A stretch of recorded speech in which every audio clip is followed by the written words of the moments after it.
What's up, guys? Infinity EOC back again. This time for a back issue review, and I'm going to be reviewing Superman number 397. And this book is actually one of the few Bronze Age books I have. I started buying books in the early 90s, and I started collecting them in about 2000. And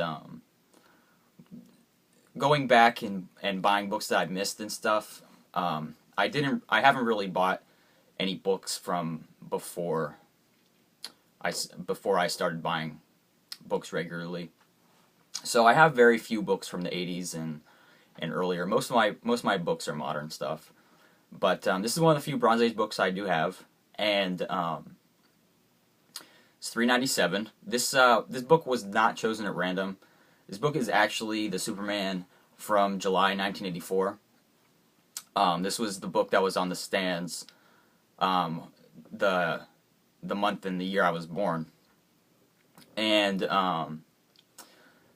well, actually, like, you know, how everyone knows how publishers put a future month on the book. So this is actually from April, but it's the cover date of the year I was born. I think the one that was that actually came out on the stands when I was born was number 400.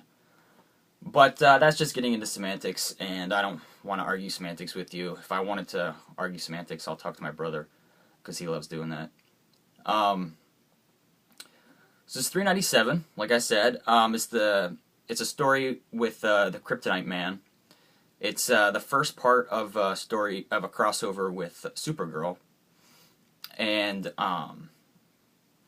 well, at least the story concludes or continues in an issue of Supergirl. I don't really know how far they take this arc. This is the only part I've read from this story. But yeah, so it's about Kryptonite Man. I don't really know anything about Kryptonite Man. He doesn't really make many appearances, I guess. And so his story is he's from Krypton. He's from a species of people that lived on Krypton 100,000 years before Superman's Kryptonians lived on Krypton. And what this story is about is him chasing Superman to Earth to kill him for what he thinks Superman destroyed Krypton. So he goes to Earth to destroy Superman, and we find out that the Kryptonite Man was actually the ruler of this species, and they lived on Krypton 100,000 years ago. They realized that the planet was gonna, or they thought the planet was gonna be destroyed. Okay, so his whole race puts themselves in like a stasis chamber where they sleep, so they can survive the apocalypse of Krypton, I guess. They think that they don't think the planet's going to explode like it does. They think that just the environment's going to be unlivable. So they go underground in these sleeping stasis chambers, and they sleep for too long. And the Kryptonite Man is the only one that actually wakes up. He wakes up 100,000 years later, when they're supposed to only be sleeping for like 20 years. Something goes wrong, and Kryptonite Man wakes up 100,000 years later, and all the Kryptonians, Superman's Kryptonians, are inhabiting the Earth. And right as soon as he wakes up, that's when the planet explodes. And somehow the part of land that the Kryptonite Man is on survives as a whole piece of land, and gets thrown out into space full of radiation. So the Kryptonite Man, he's infected with all this radiation that the kryptonite puts on him, I guess. So that's how he turns into this green monster here. from living on this irradiated rock floating through space. Okay? So the story starts out with Superman being tailed.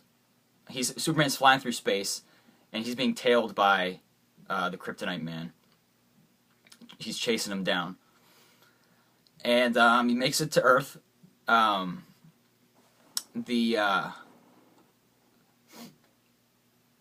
ship that he was tailing Superman in was apparently stolen from some alien species, and they're chasing the Kryptonite Man. So we have two chases going on. So once the Kryptonite Man meets up with Superman on Earth, they start fighting. You know, they're destroying Metropolis, whatever, and then all of a sudden the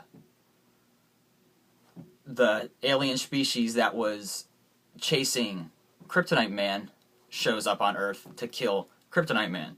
So they don't even know anything about Superman. They're just there for the Kryptonite Man. And that's pretty much everything that happens in this issue. There's a little bit of backstory of Kryptonite Man. He chases Superman through space to Metropolis.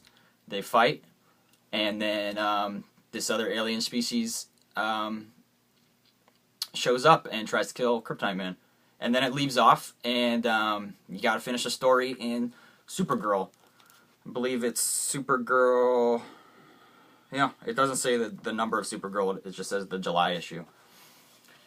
So, that's really all that's going on in this issue.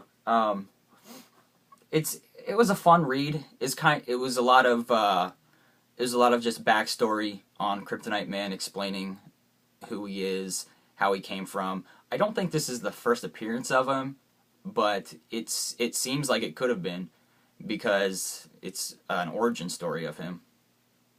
And yeah, so it was fun. There's a lot of you know, punching, a lot of fighting. So it was definitely action filled. Kryptonite Man takes some security guard hostage, and Superman has to save him. Yeah, so it was pretty good. Like I said, there's not really much to say about this issue, but I did pick it because it was it was the issue on the stands when I was born, and yeah. So I'm glad I picked this issue up for the collection. You know, I probably wouldn't have bought this issue if it wasn't for the connection I have. But yeah. All right, guys. That's pretty much it. It was nothing special about this issue. I'm probably not gonna search out the Supergirl part to continue it, because honestly I don't really care that much. But yeah. All right, guys. Thanks for watching. It was good to do another review. I'll try and get another review up soon. I have a few issues in mind that I want to review. And yeah, and if not, then I'll have a haul on Wednesday for sure. And alright, that's it, guys. I'll talk to y'all later.